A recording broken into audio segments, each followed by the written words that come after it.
On this week's podcast, we've got Gary Vaynerchuk. Yep, Gary V himself. It's a pretty cool one. We're going to talk about his personal life. But mate, I just want to quickly ask you, what are you doing here in Australia and how much are you enjoying it? I love Australia.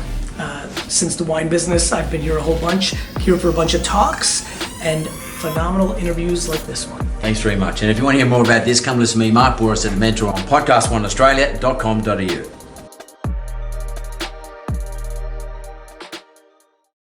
Gary V, welcome to The Mentor. Thank you for having me. Gary's in the house. Pretty cool. Yes. It's very cool for me. Let me Thank tell you. I'm a big fan of yours, man. Thank you so much. So, what we like to do for our audience, at least, is that our audience loves to know a little bit about the person. I mean, you know, you're a public figure. Everybody probably follows you on Instagram and all the various other places that you put out your material, but probably don't get that much time to hear really about the Gary V story. Who is Gary Vaynerchuk? Like, I'd like to know.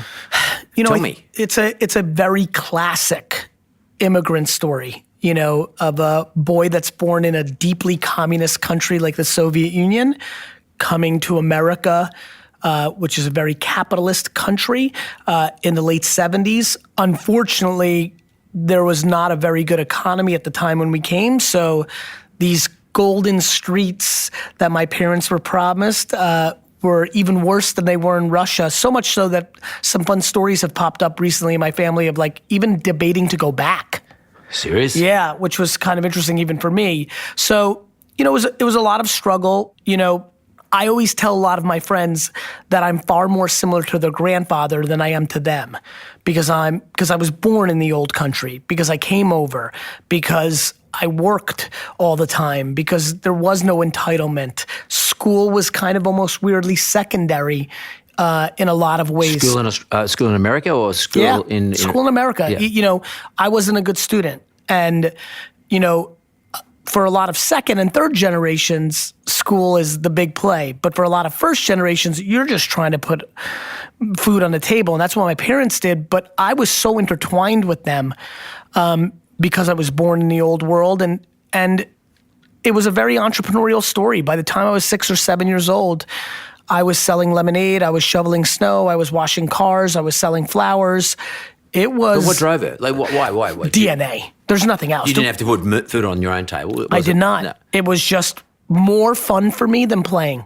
It was more fun for me when snow would hit the ground to go in the garage, grab a shovel, and ring people's doorbells and say, I will shovel your driveway for $5, than it was to build a snowman or sledding or throw snowballs at each other. Was it a game?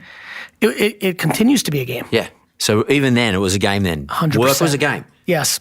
And an enjoyable game. I think one of the reasons I'm successful, and one of the things I try to push a lot of people to think about is, can you love your process? You know, if you're in this, and entrepreneurship is cool now. Yeah. If you're in this... Too cool. Too cool. That's exactly right. If you're in this to flex on Instagram, you're going to lose. Yeah. And I was doing it when it was in the 80s and 90s in America. Entrepreneurship wasn't a thing. That was actually when this country people thought it was something bad.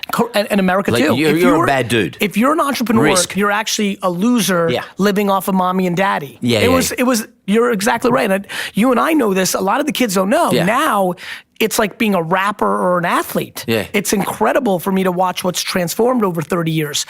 But I was willing to do it because it's all I could do. I listen to athletes, actors and actresses, singers, artists, and in their documentaries, inevitably, they're like, well, I just couldn't do anything else. And as an entrepreneur, that's how I think. So do you think, you know, like there's a lot of hard luck stories that I hear around the world, and like Mike Tyson's a good example. Yes. Like he had nothing, Yep. and he used sport as his way out. Yes. Do you think entrepreneurship is a way out? You know, I think... Back then. I think it is for some. I do. I don't think it was for me. I didn't feel desperate. I didn't grow up in an environment that scared me. But did you have choices? I did have choices, Yeah. to be frank. I did. I could have decided to be a good student. I just loved it. I love it now. I love it. I mean, I woke up on the flight here from the US, I woke up 1 a.m. Sydney time, knowing that it was probably in my best interest to sleep a little bit more to get on time here. But I was so happy that I woke up because I couldn't wait to go on eBay and look up the value of sports cards because in the last month, and really over the last year, but in the last month, I've gotten white hot on the theory that sports cards are about to make a comeback, and I want to buy up as many soccer and basketball cards as I can because I think they're going to go up a bunch. That's an energy that and I'm going to make no money. I'll make more money speaking in this 4-city tour during this week than I will in the countless hours I put in over the next year trying to buy up Messi rookie cards or LeBron rookie cards. But the action of the game, was I right? Did I see something that nobody else saw? I'm far more proud that I saw social media, Facebook, Twitter, those things, than the money I made by making those bets. Can I ask you something? I mean, you're an intense dude. Okay? Yes. You are. And that's cool. I'm similar, but in a different way. And a lot of people don't like it, okay? And I can just see you talking about just like the cards now. Yeah. What is it in the fabric of Gary Vaynerchuk's life? You're going to say it's in your DNA, but what is it that in your social development that actually was formed all the layers to get you to be so intense? Because you can't be good at what you do unless you're intense. You got to love it, get it, yeah. But you got to be intense. I think intensely. I think being on your own, like not having the luxury, which I think is a disadvantage, of an over-coddling nature. What does that mean, being on your own? As soon as I was 4, 5, 6 years old, I'm outside playing by myself. No brothers and sisters? I did, but they were 3 years younger and 11 years younger, so at first it's me. And so no brothers and sisters. A mother that grew up in the Soviet Union where the framework was go outside and play. The 80s when you could still do that in America. So crossing the street, playing in the woods. I mean, there's 15-year-olds that are being watched by their parents more than I was watched when I was 5. That fucking kills me. Of course it kills you because you know exactly the vulnerability. Yeah. We're growing, we're living in a time where everyone's a zoo animal. They don't know how to live in society because parents are such helicopters and 8th place trophies and nobody's allowed to lose, nobody's allowed to cry. I saw that on Instagram, 10th place ribbon, I saw that today. So for me, I think what's in my fabric is having to scrap. I'm from the dirt. I had no choice. Yeah. I fight. Yeah. And does that build your intensity though? Of course. And does it ever wear out? Not for me. No? I'm empathetic that it might be too much for others. I respect that. I understand that. Yeah. I just also can't live my life based on other people's judgment. But is mum or dad energetic like that? In different ways, yes, but neither come across in the way that I do. I think I'm a pretty interesting blend of the two. I'm much more of a showman and high energy than my father, but I'm deeply competitive and the work ethic. My mom is not a showman either, but her side of the family is, especially the men. So, no. I'm different than both my parents, but obviously because it's so easy for me to read, I understand the pieces of the puzzle that I got from both of them to how this happened. Are they proud of you? Oh, immensely. And that. How important is that to you? Oh, unbelievably.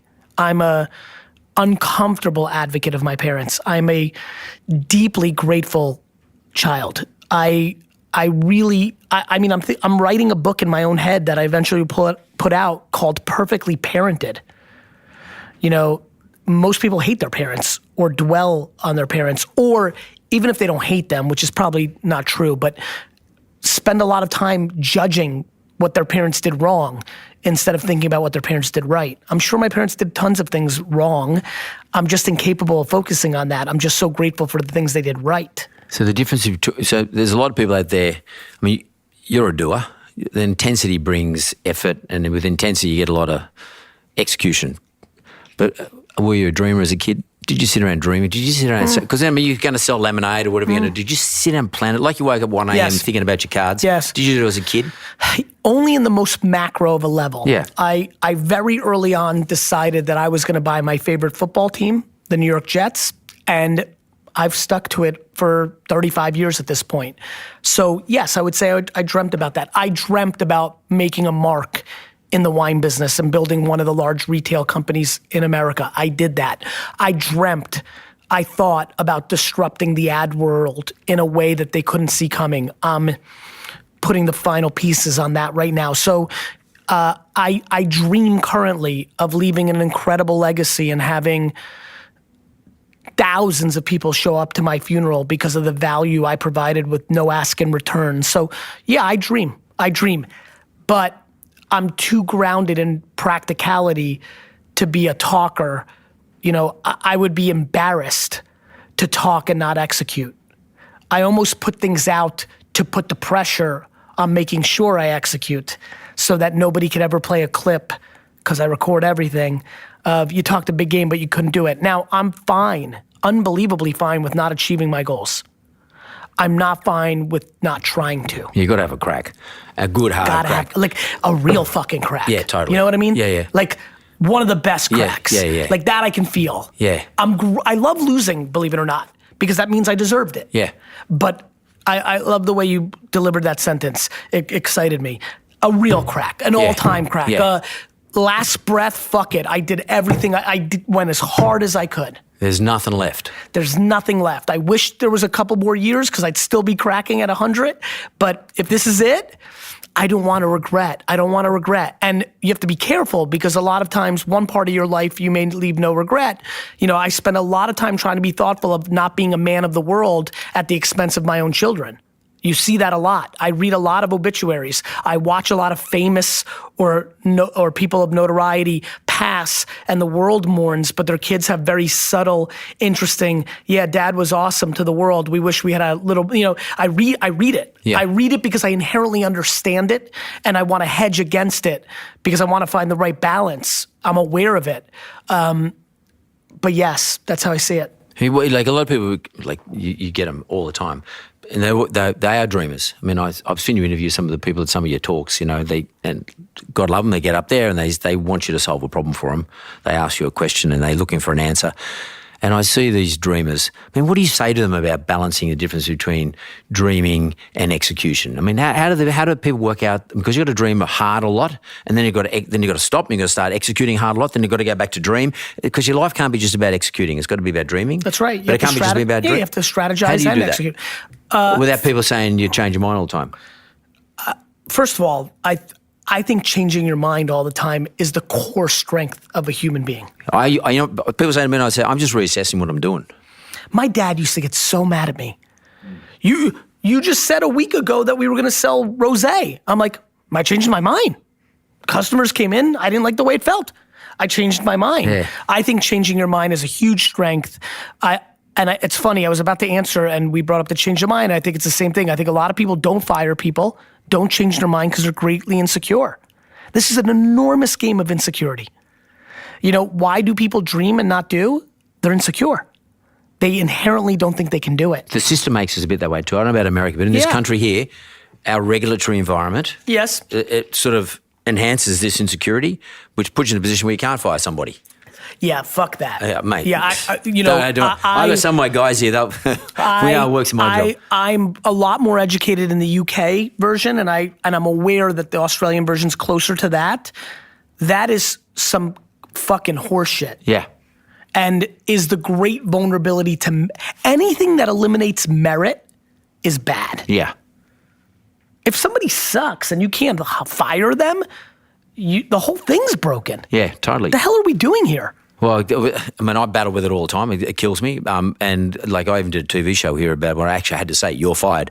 And it's not very Australian to do that because it's considered uncool to fire somebody. But in my business, I'm sorry, I just can't put up with something that doesn't work. More importantly, it leads to entitlement, and entitlement is poison. Yeah. 100%. We got a beauty here. This is Gary Vaynerchuk, and we're back with him. Like, it's not often you get someone of international renown to come onto the show. You know, us Australians, we're really appreciative of this. And we just had a chat about what sort of drove Gary. Gary, look, one thing, I want to talk about some practical stuff now because we've got a lot of listeners who are desperate to emulate people like you. They actually, people actually love you. I mean, I talk to them. I've been talking to a lot of people since you're going to come on the show.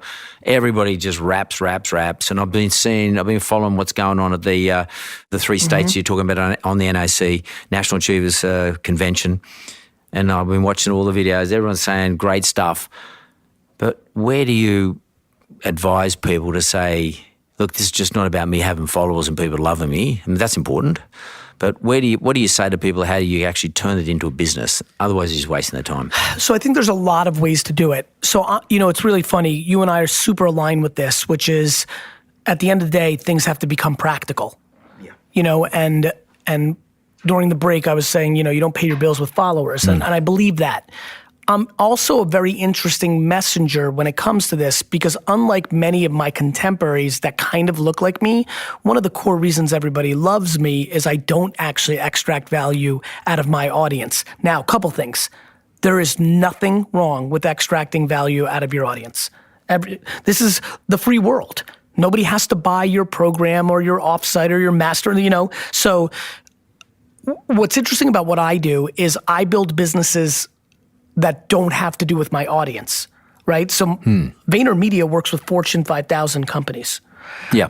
So my audience is not the CEO of GE. So can you connect the two then? Can you connect the audience? I think the way it's really interesting how I connect the audience. Let me give you an example. It is very clear to me that we have 1 to 2 clients at VaynerMedia right now that are a $3 to $4 million a year client that I would argue that the tipping point to why they chose VaynerMedia versus Ogilvy or McCann or Droga is because their 17-year-old son of the decision maker thinks I'm cool. Right. Brand. Got it? Yeah. But it's funny. Let me go here because I think this will bring value to the audience. I wrote a book several years ago that did extremely well called Jab, Jab, Jab, Right Hook. I thought I was writing it for the opposite of who we're talking to. This enormous group of people on the internet who only sell, buy this, buy that, have no interest in value, only want to do top of the funnel and landing pages just to convert you to their $900 ebook. No soul, really gross. And I was trying to teach them like, hey, take a step back. How about a little romance? You don't have to try to close at the bar at every move. Can I buy a drink first? Not even that. You know what I mean? Like half these characters on the internet are just like right at it. So I was like, hey, jab, jab, jab. Give it some value, give some value, give some value, then ask. Don't expect. What was interesting is that's who I thought I was doing it for. What it ended up happening was it was actually who you're going for. The people that most responded to the book were people who were super ideological and actually were very frothy and almost hippie-like, building great content, bringing so much value, but were actually scared to go in for the sale. My great ability to both be selfish and selfless in balance, in harmony, pulling hard from both sides has a lot to do with what's working for me. So at the end of the day, vanity metrics, whether that's followers on Instagram, whether that's the jewelry or car you drive, no matter what it is, at the end of the day, underneath all of that, there needs to be something tangible and real. And if you're not asking for business, and more importantly, if you're not selling something you believe in, you're finished. The single reason I think I'm a great salesman, as somebody who hates to ask for a sale, is because I deeply believe in what I'm selling. Whether it's the wine I produce, whether it's a sneaker collaboration I have with K-Swiss, whether it's Vayner. I sit in this, do you know what it feels like to sit in this room and know that VaynerMedia is the best marketing firm in the world? It's empowering. You sell with conviction.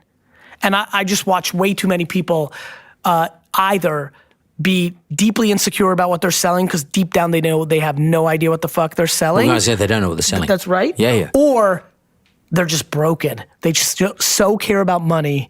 They know exactly what they're selling. They just know they're selling bullshit and they're fucking preying on people's fears. And I want to kill those fuckers. Yeah. Well, it's funny, because I always talk about this whole point, I'm in a home loan business, and I was in a home loan business many years ago with a well-known person in Australia.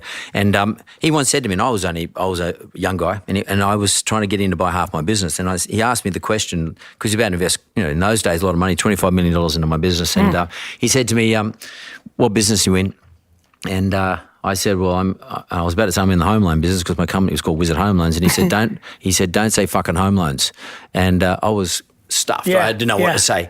And he gave me the answer. He said, you're not selling home loans, you're selling people's hopes and dreams. That's right. And he said, that's what your messaging is. And that's what I love doing. Even today, my other business sells home loans. We still do home loans. And I was only thinking about it today when I was coming down to the studio. I actually love lending people money to buy a fucking house. I love lending money to people because they get so happy. You know, like and that's like if my branches around Australia put up on Instagram a photograph of them standing there next to someone who's just with their wife and kids or whatever their arrangements are in front of a sold sign with a key just about walking the house, that's the best feeling I can get. When you're selling hopes and dreams and it's practical, that's amazing. Unfortunately, a lot of people sell the other way. They sell against people's insecurities and fears. Yeah, they're selling bullshit. I hate it. Yeah. There's a great thing that somebody said to me years ago, and I say it all the time. There's two ways to build the biggest building in town. You either just build the biggest building in town, or you spend all your time tearing everybody else's building down. And I think about it often, maybe once a week. And if there's anything on my last breath that I'm most proud of, is I'm out here just trying to build the biggest building. I have no interest in tearing anybody else's building down. And watching other people navigate the other way is intriguing for me to watch. And honestly, I feel bad for them because I know there's real poison inside that system. Can I ask you something about sport? Yeah, sure. For me, sport's really important. It's just not just it's the fabric of my life, but it's also something that drives me. I always look to sport in terms of my own businesses, etc. But I can't live without sport. And I've seen some YouTube stuff for you getting involved in sport and training with a lot of people you know, like they look like they might be baseballers or footballers over there. How important sport to you? What's it do for your life? Well, first of all, the reason I love sports is there's no hiding. It's why I love boxing. And you brought up Mike Tyson earlier. Man, I like boxing. There's just no hiding, you know? Yep, I do know. And so I love, you know what I hate about business? There's a lot of hiding. Yeah. You put entrepreneur on your bio on Instagram and everyone thinks you are one. Yeah.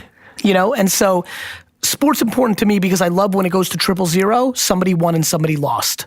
I think both of us already reacted in this podcast around the thought of like 8th place trophies or not that. So that's important to me. Physically, I love to compete.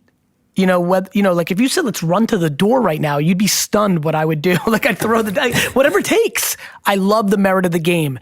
As far as physical fitness, about 5 to 6 years ago, I took it very seriously after not taking it seriously most of my life. And it's been a great addition, especially soft tissue work. My back I hurt during the liquor store days. It's been very important, but it doesn't release stress. I'm always fascinated by people that work out or run or do sports where they speak about the mental stress relief. For some reason, I don't have that. But what I love is the merit. God, I wish everything in life was sports because it's just so cool. You can't cheat. You know, people can talk about steroids and enhancement drugs, fine. But it's a really pure reality, and I love that. But does it form part of your routine though? Like, I mean, everyone is saying, well, what does Gary Vee do when he gets up in the morning? But like, what's your routine? In terms of sport? I mean, I work out every day. I go to the gym. So that's what I do. What sort of sport is it? We're talking about running. We're talking about lifting weights. Yep, but mainly lifting weights. A lot of soft tissue work. That is something that I've become fascia and all this incredibly game changing for the way some of the flaws I had. I play basketball though. You know, I'm at 43. It's starting to get to a place where I'm a little worried about knees and ankles and things of that nature. I play a little tennis. I don't do as much competitive sport as I'd probably like to, but it is something I think a lot about of how to interject it a little bit more into my world. But do you think it's as an entrepreneur, as somebody who's sort of running their own business, and you know, like there is a lot of shit you have to do with it. For me, it's like meditative. That's my hour. Well, that's where I was going with this earlier. I don't get that. You don't get that? No. Are you still thinking about work then when you're training?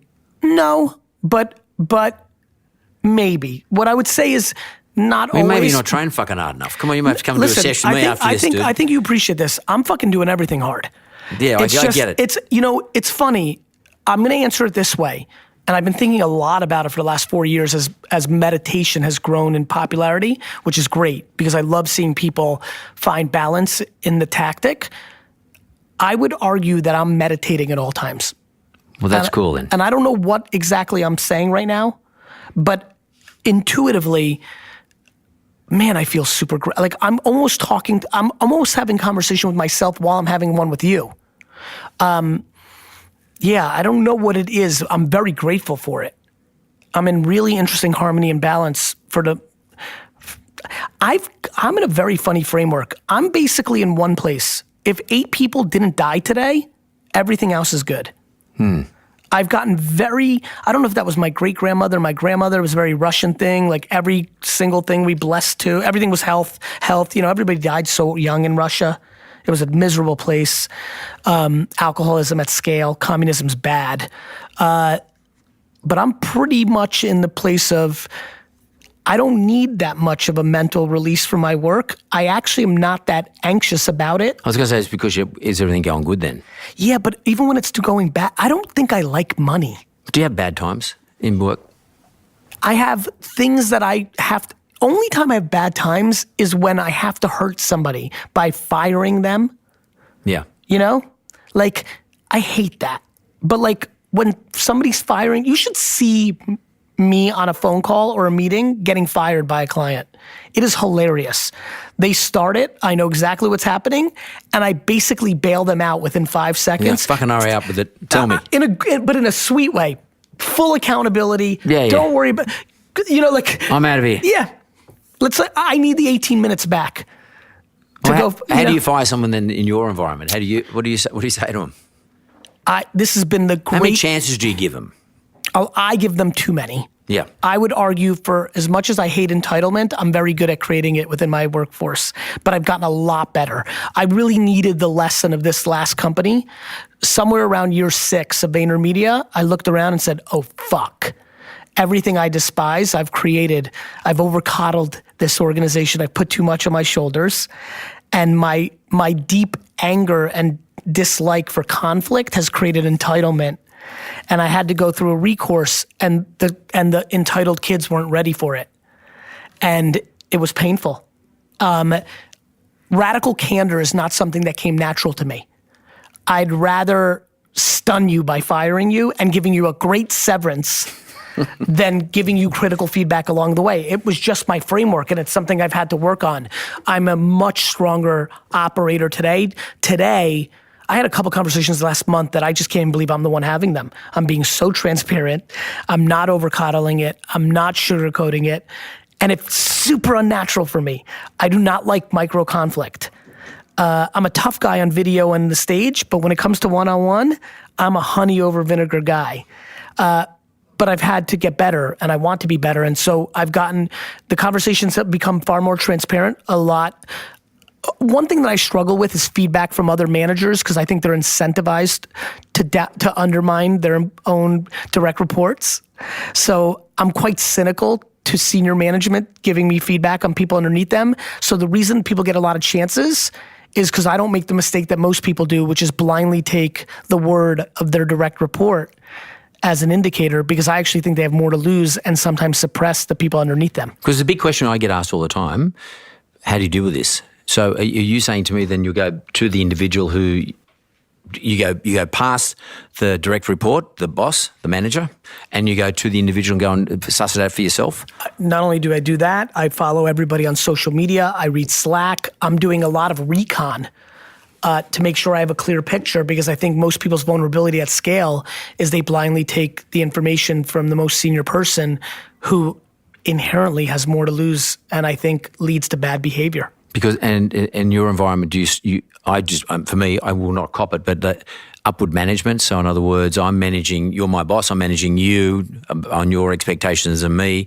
I mean, it gets a little fluffy there.